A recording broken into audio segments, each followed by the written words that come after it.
and welcome to International Men's Day 2020. As you may have noticed, we're not in a nice cosy conference centre this year. Instead, we're in a lovely studio courtesy of PL1 Events. Usually they come to us. This year we've come to them, and that is for very obvious reasons, for things that we've all lived through over the past year. It has, by anybody's description, been a tumultuous 2020 and has impacted on all of us in the most extraordinary ways. International Men's Day this year is focusing on change, and changes that we all, and particularly men, have experienced. It's not just about physical health or emotional health, it's also about mental health, and also opening up that conversation, being open and honest about the rise in male suicides. I have had the privilege and honour over the last couple of weeks to have interviewed some of the most inspirational men living and working in our communities. They include Toby Gorniak, the founder of Street Factory; Chris Bentley, who's an ex-rugby professional; Simon Kettlewell, who is a writer, novelist and full-time dad; and Mark Ormrod, who's an ex-Royal Marine, charity fundraiser and winner of a gold medal at the Invictus Games. Now, International Men's Day like this would not be possible without our amazing sponsors, and they include Womble Bond Dickinson, Bishop Fleming, the wonderful PL1 Events, the production people, St Luke's Hospice, Bowater Communications and Barclays. As I mentioned, we have the most amazing interviewees joining us over the next little while. But the first was Toby Gorniak. He is inspirational in his community. He has founded an outstanding business. And the first thing I asked him was, Toby, what does International Men's Day mean to you? I think it's really important, and it's really lovely to see that it's happening, especially for us men.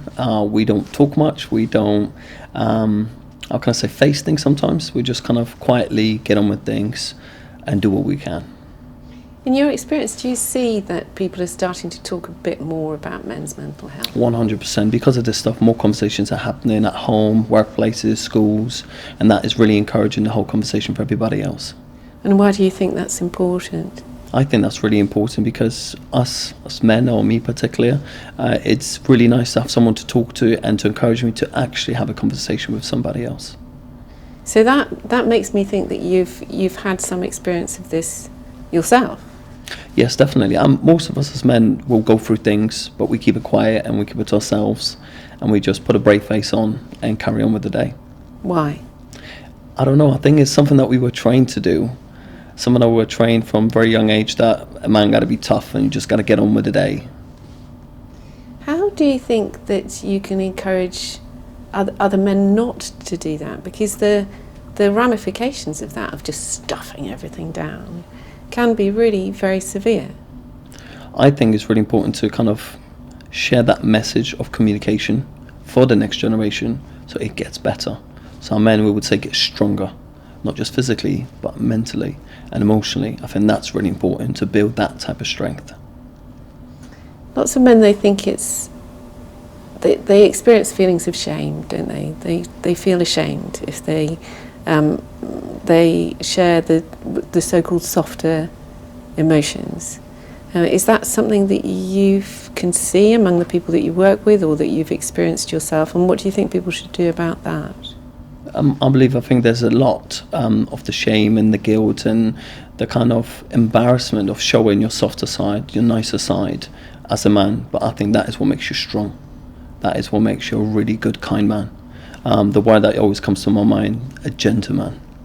So that word gentleman, but gentleman. So that means being that gentle, but being a man. Those two things go perfectly together.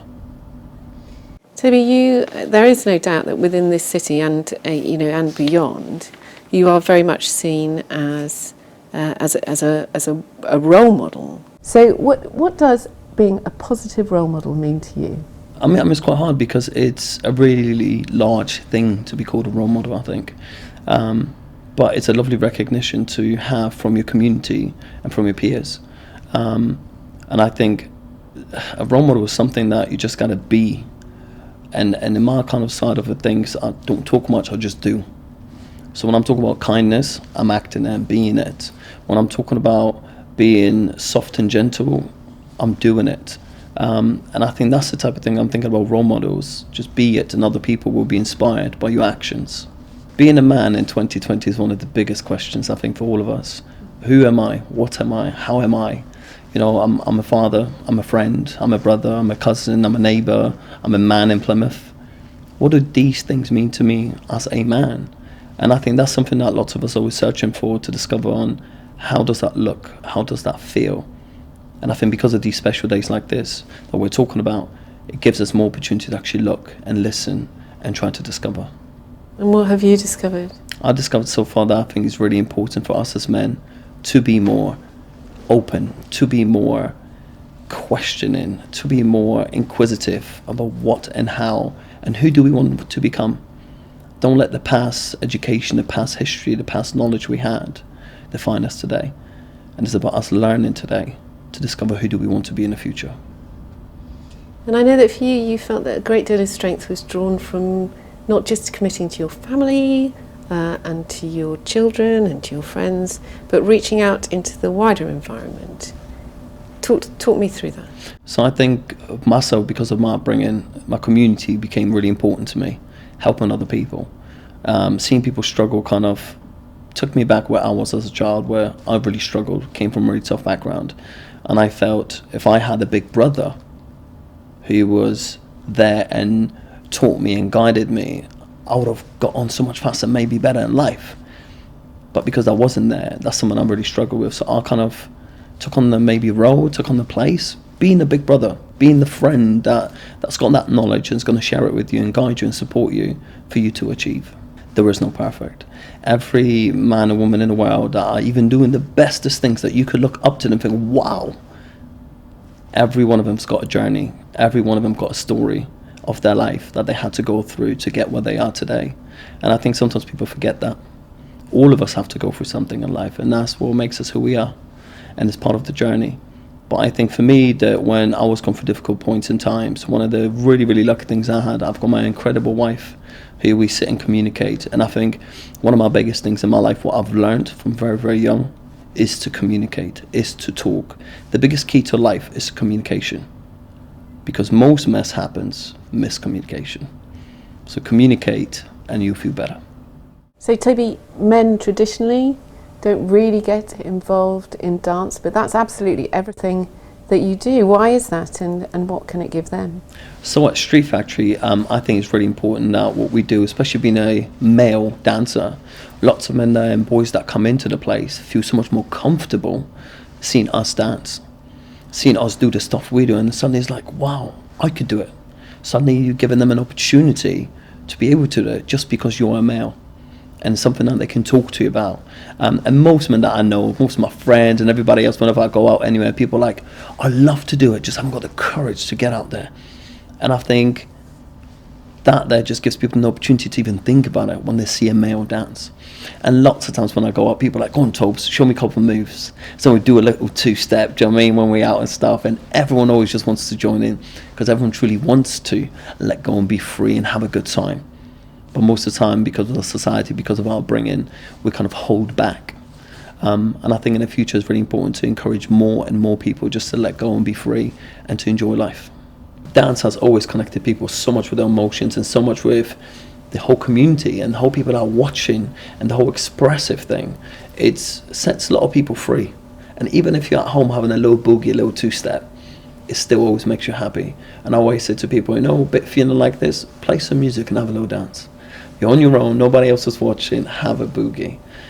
It just always makes you feel happy. Toby telling us all to have a little boogie wherever we are and whenever we can. Sounds like a good idea to me. Now, what do? Your Exeter Chiefs, your more than 100 appearances, right-sided lock, you're flying high, and then you're not. Chris Bentley came to talk to us about what it means to lose your identity. Well, it was pretty tough, to be honest. I mean, you've got to put context into it. So ever since the age of 11 years old, I was destined to be a rugby player. Son of a rugby player. My uncle had captained the north of England, and everyone said, "Oh, you're going to be a rugby player. You're going to be Colin's son." And I got into rugby, played professionally for 13 years, and in all honesty, I'd achieved what I wanted to do, which was be a professional rugby player. I didn't have any goals beyond that, and I was living the dream. And there wasn't any forethought into what was going to happen after that. And there was a fateful day when I was at the rugby club, and I thought I was going to sneak another year as a rugby player. And the chief exec called me in and said, "We'd like you to interview for a job in the corporate team. We're not going to be signing you again." And I was shattered. I was 15 years old. I'd written in my school book, "Chris is going to be a Benno, the professional rugby player." That was my goal, and I was there. I was doing it, and suddenly it was pulled away. And looking back now, I didn't have a problem at all. But in that moment, when everything was about being a rugby player, and I was no longer going to be a rugby player, and I was in the changing room, and the guys had got wind of what had happened, and they knew that it mattered so much in my eyes to me. I was quite selfish, which to an extent you've got to be as a professional sportsman. And they were pretending to hoover me up. I was walking around. I remember seeing boys hoovering, dusting me up, because that was all that was left of me, just dust. I was shattered. And emotionally, I wasn't as in tune as I am now. So I thought, right, I need to release some of this pent-up aggression. The first person that upsets me, I'm going to punch him. So we were up on the top track for training, and I won't mention names, but one of the chaps came and pushed me. I thought, right, that's enough. Hit him. And it all flew off. Everyone came piling in. And that weekend before, I'd had these stitches in the side of my head. One of the boys jumped in. That split open, so I'm bleeding everywhere. And I'd lost myself at this point, completely gone. And I was being pulled off, and I thought, I haven't caused enough damage here. I need to cause more damage. And to my eternal shame, I spat on this chap. Head coach quite rightly said, "Get off the field." And I thought, well, I've lost my job. I may as well lose it with style. I'm going to punch him as well. Walking towards the coach, fists clenched, totally over the top, totally at fault. I am the villain here. Hugely selfish. And then one of my teammates stood next to me and just whispered, "Don't be stupid, don't be stupid." So I about face, walked down to the changing room, and I will mention the name, Robin Cowling, who's the team manager at the time. I collapsed in a heap on his shoulder, bawling. 10 minutes, absolute cathartic release. I'm never going to play rugby again, it's all over. And huge props to everybody at Exeter Chiefs. As the dust settled and I calmed down, I realised how lucky I was, how fortunate to be in the environment. Apologised to all the guys personally, apologised in front of the group. Everybody accepted my apology. I actually played that weekend, the game in Italy, which I knew was going to be my last first team game. But emotionally, wow. And I suppose now as a 42 or 41-year-old, I know what it's like to be 32 and losing it all. At the time, all over the show. So it was difficult. If you had the opportunity to go back to that day and talk to your own self with the benefit of hindsight, what would you say to yourself? The big thing was that you've got to give the preamble, because you've got to understand that I identified as a rugby player. So everything about Chris Bentley was Chris the rugby player from the age of 11, and it became more important at 16 as I got my first honours with the county. Under 19s I got North of England honours, under 21 England honours. And then I went on to play 13 years professionally. Chris, the rugby player. And suddenly, you're Chris. And that loss of identity, that loss of the rugby player after my name, took a lot of coming to terms with it. And now, as I say, I look back on it, and when you're here and the problem's here, it's really difficult to get your focus. But as you step away from it, you go, "Oh, it's not a problem." And so I have a role with the Rugby Players Association now for the south of England, and I try and contact players as and when they retire or if they're struggling. And I miss loads, but many as I can I speak to, and just try and help them gain that perspective. I mean, this is your archetypal first world problem. I haven't got a problem in the world. Get up in the morning. What is it? Tony Robbins is the American woohoo, and his thing is, let's look at your meditations to be happy. And if you have to pair it right back to, I've got a duvet over myself and I'm breathing and my body's functioning, right, meditate on that for 5 minutes and push the positivity in yourself and realise how lucky you are The fact that I wasn't going to be a rugby player, did it really matter? No, of course not. But it's gaining that perspective. When you're right up against it, you don't see these things. But when you take time to step back and just positively meditate on what you do have, and you start finding the positive things. I've mentioned this to you before, that humans have got a negativity bias.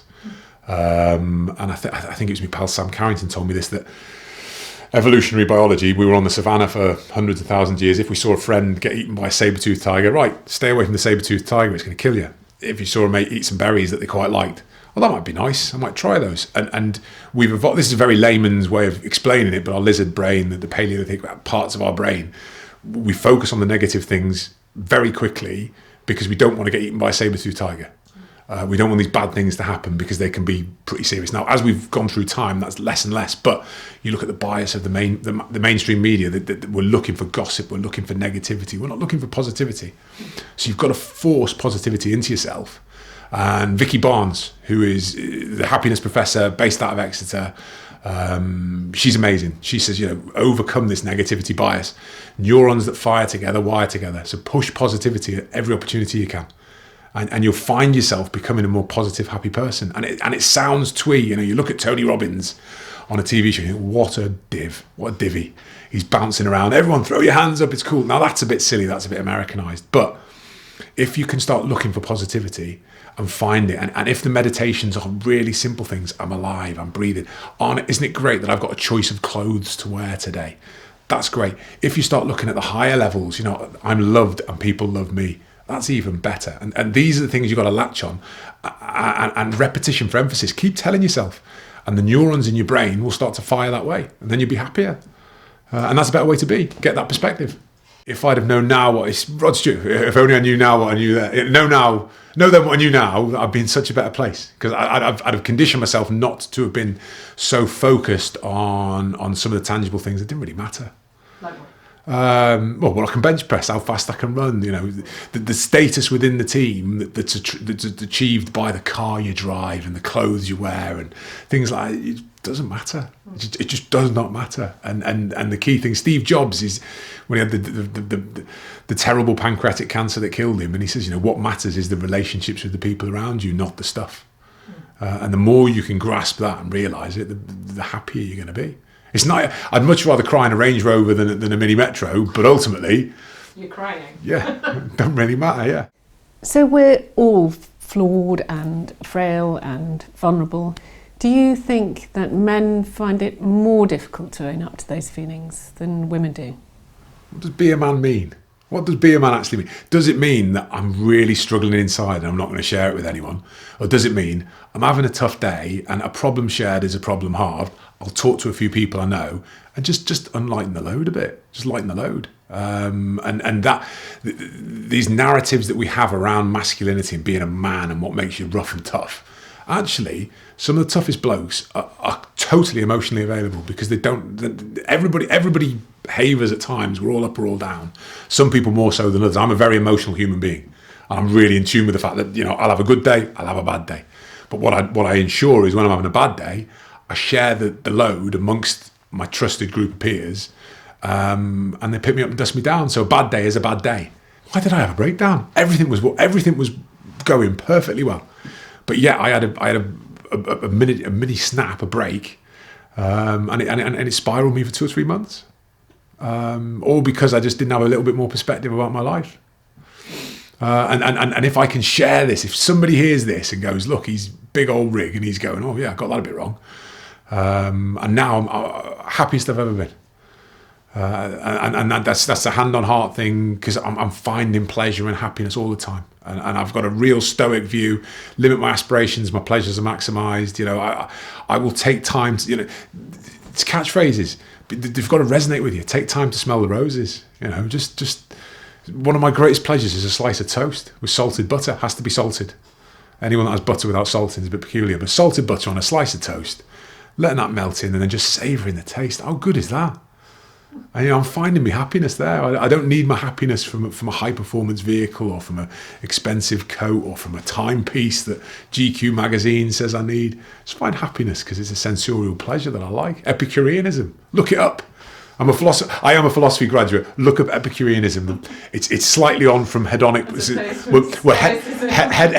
Hedonism is the one end, and the problem with hedonism is if you go after hedonic pleasure all the time, you'll never get enough. And this is the issue: is you can never satiate it. You'll always want more. And if I have a Mars bar today, I want a Mars bar tomorrow. I'll have 3 Mars bars the next day, and suddenly it's too much. So you've got to try and find some other things that give you a bit of pleasure. And so you go from hedonism into sort of Epicureanism, and then there's Stoicism on the other side. So I'm sort of pushing towards the Epicurean pleasures of nice people, good food, good drink. What else do you need? What else do you need? Everything else is affectations, and they're nice to have, but they don't really matter. And if I could take away your breakdown, would you let me? No, God, no. It was a really cathartic experience. And again, you know, we were talking earlier about bereavement and grief. It's important that you let it out sometimes. Sometimes you do have to let it. I probably did it the wrong way. You know, thumping a chap was a bit silly, and my behaviour after was reprehensible. And I was really pleased that the guys were all probably more emotionally mature than me to be able to forgive me, to understand where I was, to allow me back into the fold. And the management at the club were beyond brilliant dealing with that, because they could see that was not me. That was the selfish ego of myself. It was almost like being rid of that moment there. It was gone. But absolutely, yeah.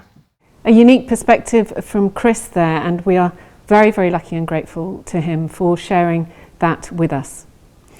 Now, Simon Kettlewell is an author, and within their household, they decided that he would be the stay-at-home dad. He joined us and shared with us what it meant to him to flip those traditional gender roles. Being a full-time father, it places a very different emphasis on simply being a man, you know, in the community. You're perceived differently, and I think I was very aware of that. There are an increasing number of men looking after their children, less so full-time. And it's very difficult to get into the model of childcare, which has been largely people by women, you know, for as long as we can remember. So it's been a very different perspective, and not always an easy one, because you don't have anybody you can particularly relate to be able to share experiences.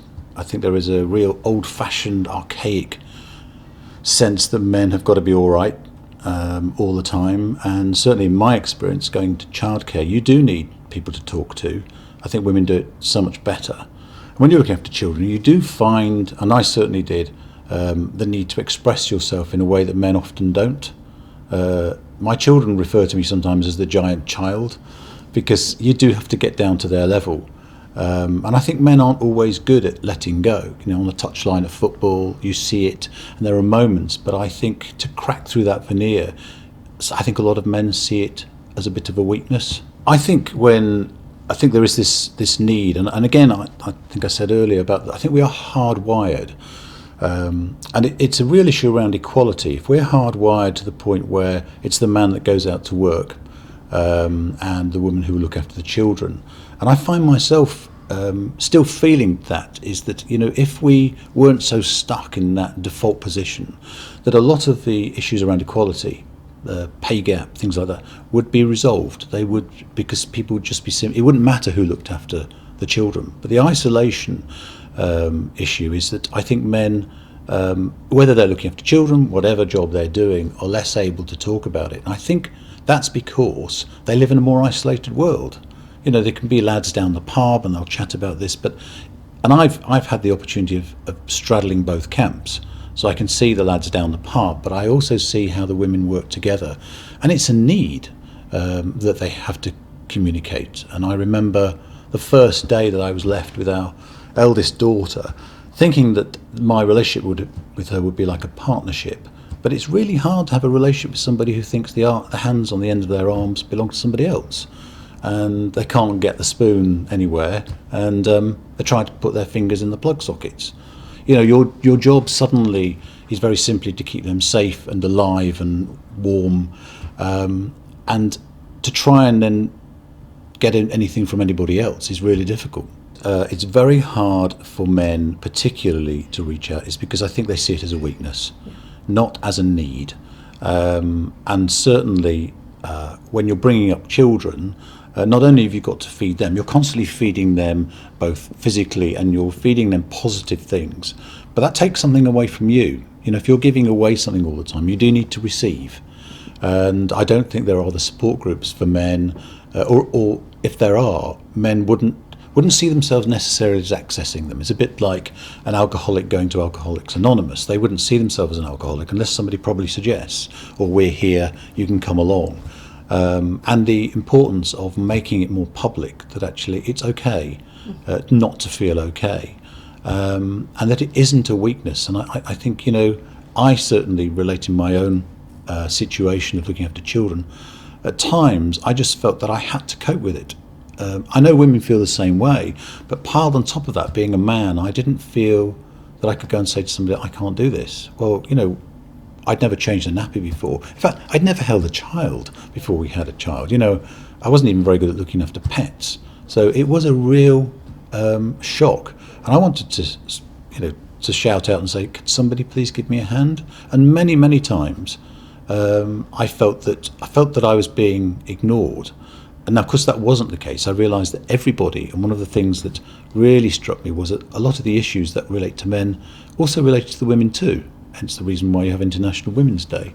But I think largely, to reiterate, it's men do see it as a weakness to ask for help.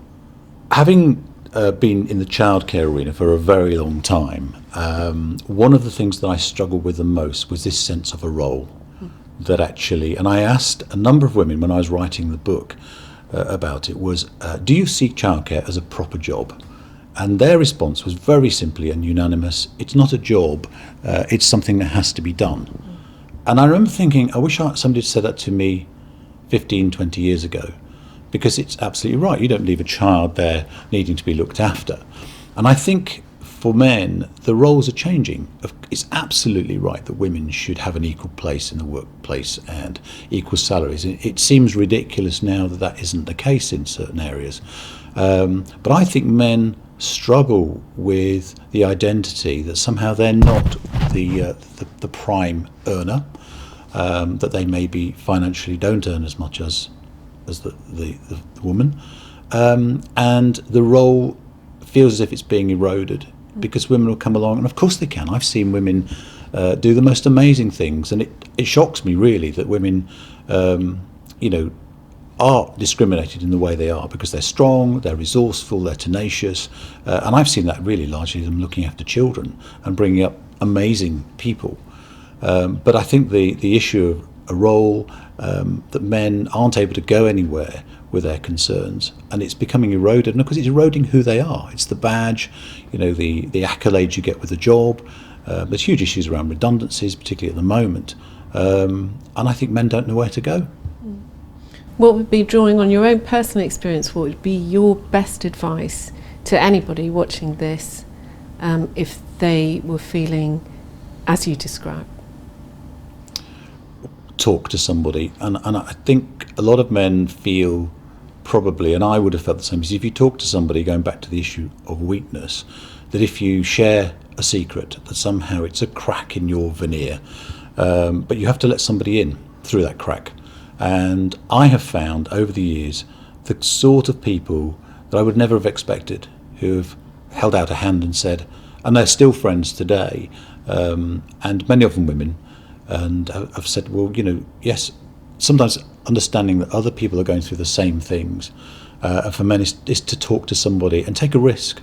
Actually talk to somebody that maybe you just know, but if you say to them, look, you're not coping, and it's okay not to cope, you might be surprised, and I've certainly been surprised by people who I thought I knew, but when I spoke to them about things, not only were they going through similar things, they had understanding, but incredibly empathetic. And I think most people are pretty good, actually, and certainly a lot of women, they're more receptive, and there's nothing wrong with talking to a woman about your problems.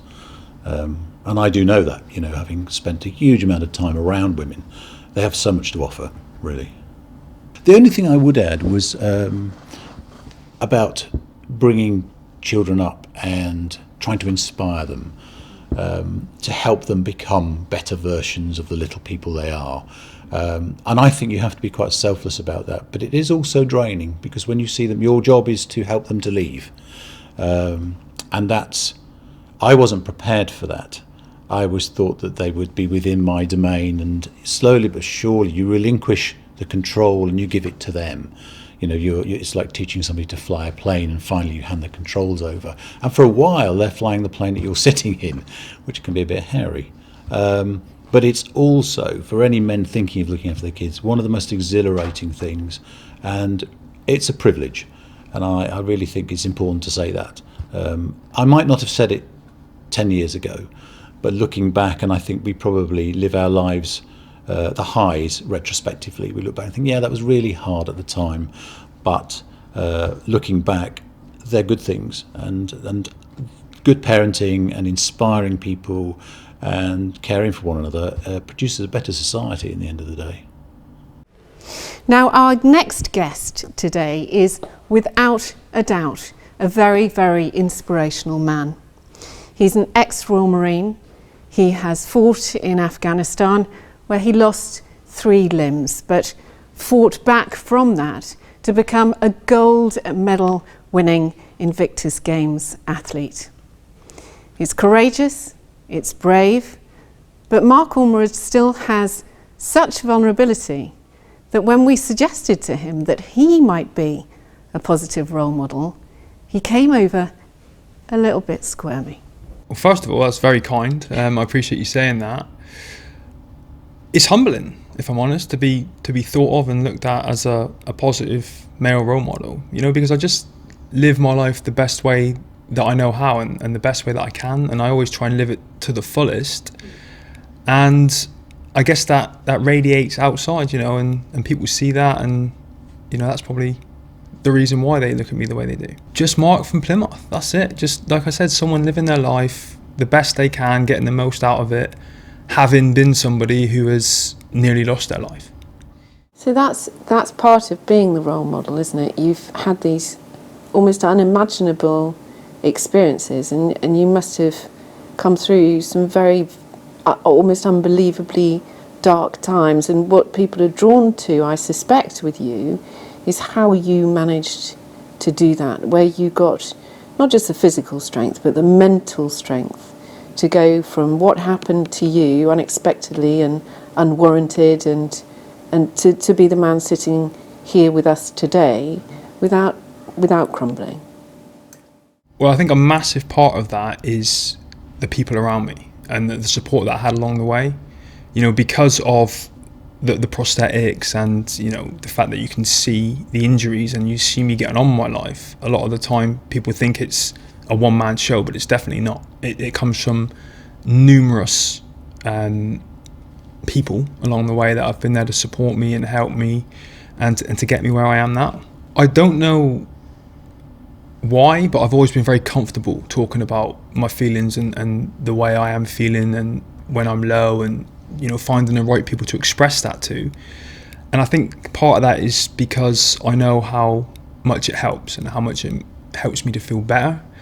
But I also know that a lot of people, you know, men in general, struggle with that. And I think if I could say anything to those men that do struggle, is just try that a little bit harder. To, you know, it takes courage to do that. A lot of people, there's this whole stigma around it that it's weak to reach out and ask for help, and that couldn't be further from the truth. You know, in my experience, it takes courage to reach out and ask for help, and when you do, that's the difference that makes the difference. That's where the change happens. So it's a really, really interesting point that you make, and I think it's a really sort of salient point when it's part of this conversation, is that almost what you're implying is that the most courageous thing that you can do is actually take that first step. Absolutely, and it is a hard step to take, but once you do it, everything changes, and it does take courage. It's 100% definitely not weakness. You know, it's not weak people that ask for help, it's strong people. And if you can't do it for yourself, what I found helps is if you look at the people around you, the ripple effects of you being low and not functioning at your fullest ripples out into your friends and your family, so do it for them. has there ever been a time when you've reached out and you haven't had people being wonderful in response? I mean, is it ever likely to go wrong? We encourage people to reach out all the time. It could go wrong, and you might be unfortunate enough to be surrounded by people who maybe aren't interested in your mental health and helping you, which is when I would encourage people to find coping mechanisms that they can incorporate themselves.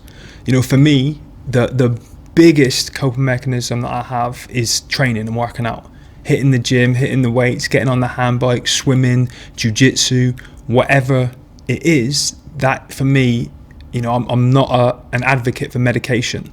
I'm an advocate for getting out there, moving your body, releasing endorphins, getting that dopamine hit, releasing those chemicals that make you feel good in your body, and using your body the way that it's meant to be used. And that in turn then helps with your mental health.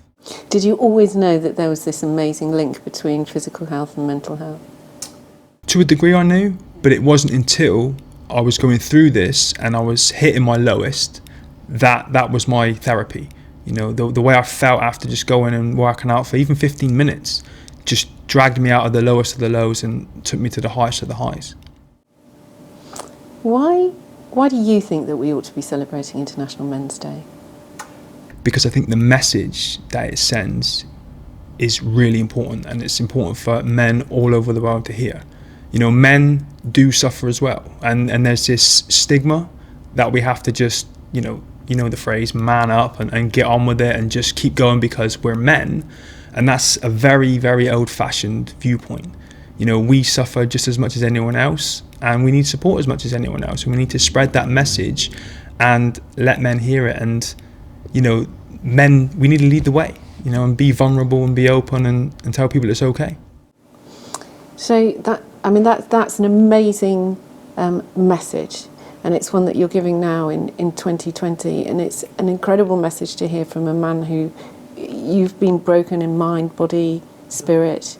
How did you develop that? Because you've not always felt like this.